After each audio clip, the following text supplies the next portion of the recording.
I'm gonna show you the fastest, most practical way to grow a home orchard that'll give you the most amazing fruit for the next 100 years from planting once in pretty much most climates or in pots. And here's the truth. Most people have never even tasted an exceptional fruit, let alone from their very own tree. Hey, I'm Dane. I've been growing pretty flowers, medicinals, and food since I was a kid. Once you taste a perfectly ripe peach from your own tree, you're gonna know what you've been missing your entire life. We're gonna cover in this video picking the right trees, because you can definitely pick the wrong ones, organizing the layout, getting the ground ready to plant, understand your particular climate, taking care of and growing the trees as fast as humanly possible. We're gonna do all this in the most natural, organic, and permaculture way possible without sacrificing yields. Because what you'll find the more you go down the permaculture movement is they kind of leave all real yields behind in turn for sustainability, which I'm all for sustainability. However, I don't want to give up yields to just be sustainable. We take a more practical, real world from years of experience approach versus what just sounds good. Those of you that stick with me till the end, I got a massive bonus for you. It's all my favorite fruit trees that have proven to be amazing over the years, from yield to quality of the fruit to ease of growing, and the best part is it'll grow in most of your zone. You won't want to miss out on these recommendations. Make sure to smash that like button. It really helps me out, and it's going to show you more videos like this so you can learn how to grow. People often make things way too complicated. There's tons of ways to do things, and I've tried most of the tricks out there, like burying fish heads, using Epsom salt, or powdering and using eggshells, growing stuff indoors under high-powered special grow lights in perfect environmental conditions. But the way I'm going to show you is the simplest and easiest way possible. It's kind of like a good chef who over time removes ingredients and somehow makes better tasting food than everyone else. It's like when you get really, really good at something, less actually becomes more. Hey, if you want to skip my story and jump right into the practical stuff, go ahead. So here's how I got started. One spring morning, my mom woke me up throwing literally packets of seeds at my face, yelling at me, "We're gonna start a garden." Then she took off and went and did mom stuff and left me with the excitement, and I went outside and threw some seeds down in literally the worst spot possible. A shady area full of weeds, full of leaves, leaf mulch. But hey, when you're doing something new, you just don't know what you don't know. Most of these seeds didn't come up, a few did, and you know what? Seeing just those few seeds popped up, though it was disappointing to see the most of them didn't, because just a few did, that was all that it took, and I was hooked. That little bit of success was all I needed. That feeling, that win that I hope to give to you so you can have a taste of this. Since then, I made it my mission to master the plant world. I am absolutely obsessed with learning about plants, cultivating plants, and it's like playing with nature, getting to manipulate. And I've planted and grown many gardens in all kinds of climates, from hot and dry, cold and dry, and hot and humid. And believe me, I've killed just as many plants as I've grown. It's all just part of the learning process. So just get used to it. Hopefully you will be smart and you'll learn from my mistakes and consider trying out my methods. Now I want to share what I've learned to make it easier for you, and most importantly, get you excited. I've found that simpler is almost always better when it comes to most things. Leonardo da Vinci said, "Simplicity is the ultimate sophistication." Or as Albert Einstein put it, if you can't explain it to a 6-year-old, you don't understand it yourself. So there's a few basic things that you have to pay attention to when you're growing plants. These are basically the laws of plants. The first law is that plants need direct, intense light. For fruit trees, we're talking about sunlight. You can use indoor lights, but we're going to focus on the sun here. We need to think about how many direct sunlight hours we get. For example, if we plant a tree next to a building where it gets sun for half the day and then the other half of the day it's in shade, that means we only get sunlight for about 4 hours. What we we want is sunlight on the plant the entire day. So the way we do that is we move the plant further away so it's not being blocked by that building or structure, mountain, or whatever. So take a few days and look at your property, look where the sun hits directly throughout the day, and if it helps, you can draw a piece of paper, like a top-down view, and just circle areas that get good light on your property, so you'll start building your mental image of your final look of where you're gonna plant your fruit trees. But remember, the sun's gonna hit different areas of your property depending on the year. Like for example, in the summer, the sun goes basically right above us and it hits everything really good. But during the winter or the equinoxes or the fall and the spring months, it's going to be more of a angled light that's gonna come in from the low south on the horizon. So if you've got a lot of land, plant your trees in rows, north to south. This will give you the best sunlight exposure because the sun comes up in the east and it goes down in the west. Get the cheat sheet I've linked in the video and look up your growing zone. This is gonna tell you which plants are gonna thrive and which plants are gonna die in your area. It's also called the USDA Hardiness Zone Map. Just go and put in your zip code. This zone map is gonna give you a number. Let's say you're in zone 9. This means the average low temperature of the zone 9 is between 20 and 25 degrees. This means we can only plant plants that can go down to that temperature. That's why this is your cheat sheet. Now we can start matching plants for that zone number. We can search for things like best peaches, zone 9. We've got so many options that you'd never find in a grocery store that you probably didn't even know existed. Like how about a cherry plum? Literally a cross between a cherry and a plum, but so much better than the originals. Like the texture and the sweetness of a plum with the flavor of a cherry. Literally the best of both worlds. So for stone fruits like peaches, plums, apples, apricots, nectarines, you need to think about chill hour. What's a chill hour? It's any time, an hour of time where it gets below 45 degrees. So all you gotta do is look up your chill hours for your zip code. Then compare that with the fruit variety that you want and what it needs to be able to make fruit. Because without those chill hours, you're not gonna get fruit. Yeah, the tree will grow, but that's it. So for example, a peach variety that needs 200 to 400 chill hours will do great in parts of California, eastern Texas, or Florida, but someplace colder might need a variety that needs 600 to 1,000 chill hours to do its best. If you don't want to cut your trees, consider getting a semi or a dwarf variety fruit tree. They're special fruit trees made by grafting, connecting the fruiting part of one tree to a rootstock of another tree, literally making a Frankenstein tree. The size of the roots determines how big the top growth of the tree gets. So a dwarf fruit tree has a smaller root zone, so it's gonna grow a smaller top canopy. So to sum it up, find out your growing zone, find the trees that grow there, check the chill hours, pick the ones you enjoy eating. If you don't love it, you won't grow it. Pick the size that fits your space, or get used to trimming your trees. So you can plant trees at pretty much any distance that you want, as long as they don't shade each other out or quite literally grow on top of each other. That's how you get fungus and mold problems. You don't want that. A good general guide is to just plant them every 30 to 45 feet apart, if you have the space. If you don't want to trim, then you need to know the full size of that tree. So whenever you go to get a tree, look up its full size chart, and then you can just space accordingly to that, plus a few extra feet, like 5 feet, to make sure they get enough airflow in between the trees in their row. But remember, you can plant really close together if you're willing to prune. There's really no right way to do this. It's just how much work are you willing to invest. Planting more trees closer together and keeping the trees smaller can give you better quality fruit, sweeter, bigger, but you're gonna get less per tree. Before we plant, we need to get the ground and the soil ready or risk an abysmal failure. Ask me how I know.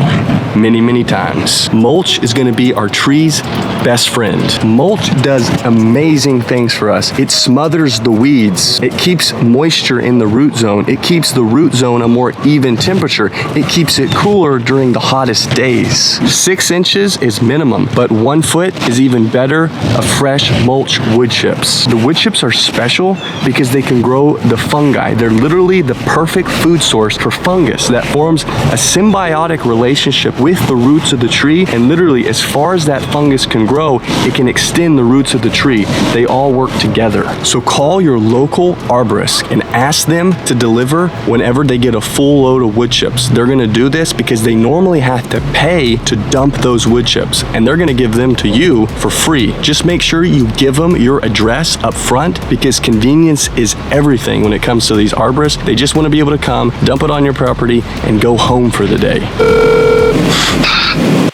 Hey, this is your favorite tree company, you know, the arborist down the road. I know it's only been like a day since you dropped off those wood chips, but I'm gonna need some more. You already used all those wood chips I just dropped off like literally yesterday, not even been 124 hours since I dropped them off. This next part is absolutely crucial for growing the best plants possible, and that is creating living soil. It's literally alive. It's got fungus, bacteria, protozoa, and many other different biology is what feeds your plant's roots. This is what makes homegrown food taste so much better than anything you can get commercially, because it's just not viable for these big operations to go in and spend all this time and energy growing and developing the soil when the consumer's not going to pay $50 for one apple. You follow me? We do this by adding compost to our soil. Compost is literally any organic matter like loose leaves, wood chips, food scraps, manures that soil life literally, quite literally, feeds and grows on. And as they consume it, it breaks down into a rich, dark, black, humus, carbon-rich soil that is the perfect life for all plants. Well, most plants. And it has a sweet earth dirt smell. When we plant directly in this, or we put it around the roots of our plants, it almost always guarantees massive success. So this is how I prefer to plant, especially if you live in a wetter climate with lots of rain, or you're willing to water more often. Use the mound method. Take compost, mound it up a foot high by about 5 foot wide. Wider is better to account for the width of the roots as the tree grows. Plant your plant using a mycorrhizal inoculant directly on the root zone. This is going to provide the beneficial fungus and the organic food for that fungus and the other bacteria to break down and immediately feed your plants until they can establish themselves further into that compost. Mulch it heavily, like 6 inches to a foot. Just make sure you don't put the mulch directly against the stem of the tree, because you don't want decomposing organisms decomposing your fruit tree. Using the mound method is going to force you to water more often, and you can know that you need a water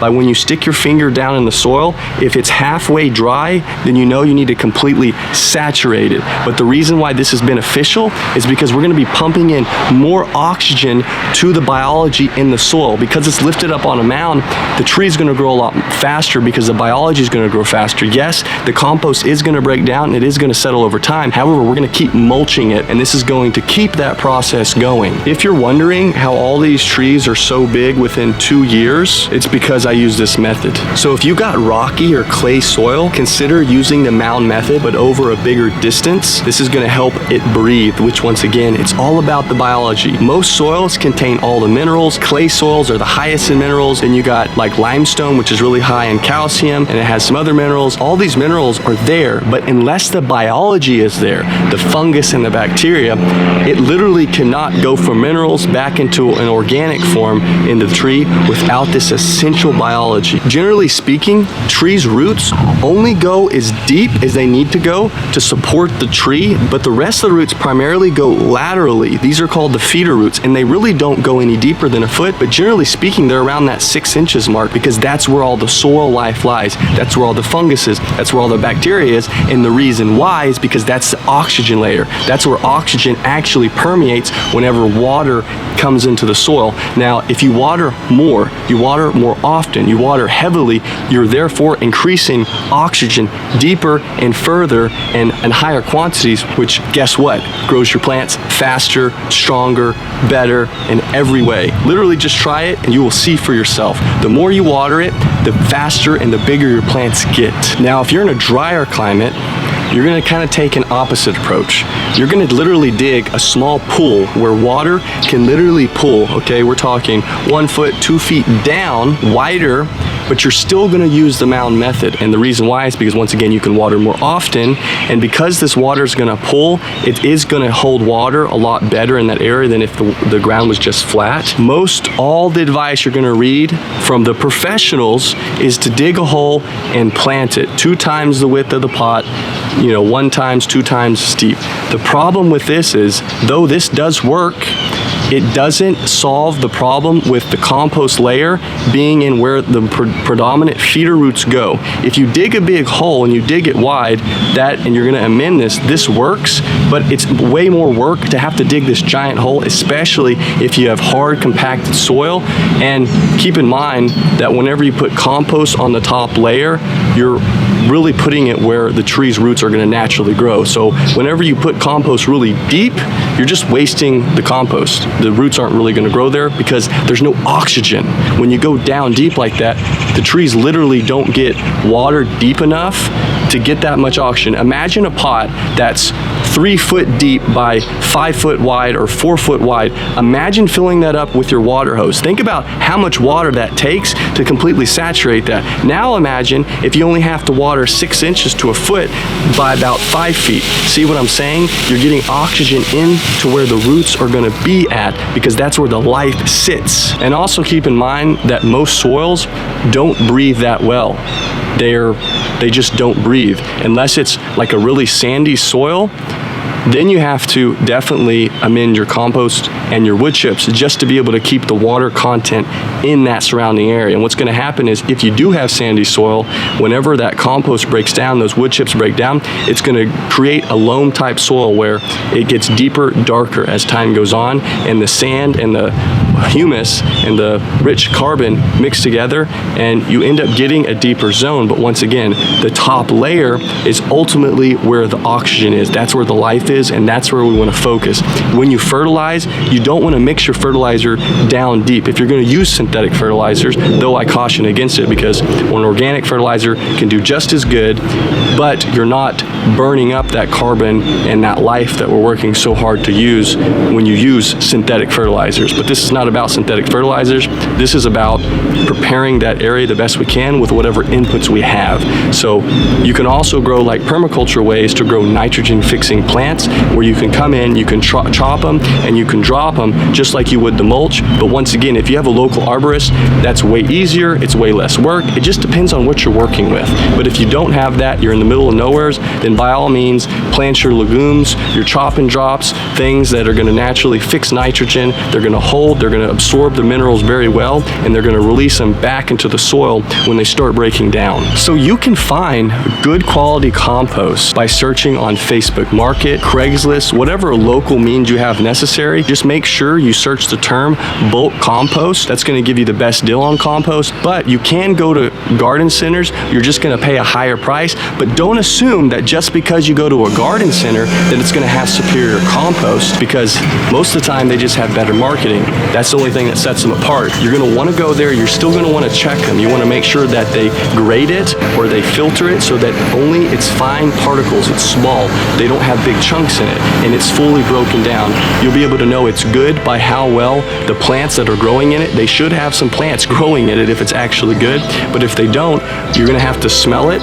And if it smells really strong, like a really strong dirt, like a strong earth, it has a little bit of sweetness to it, then you know that it's got the biology. That is the smell of all the life. And you'll see what I mean once you go to a few different ones. But you do not want to get topsoil blends or topsoil. This is literally just ground up rocks and minerals. That's great to have, but if you don't have the biology, you can't access it. So we want to start with the biology. I guarantee you already have the minerals already in your soil to a large degree. It's all about unlocking them for your roots. And because you made it to the end, here's a list of some of my favorite fruit trees that most of you can grow. Just take a picture, screenshot this. You can come back to it later, save this video, and if there's anything I missed or if there's anything that could be clarified, please put it in the comments. This is for all of us to learn. We should all be able to grow all the abundance we could possibly want.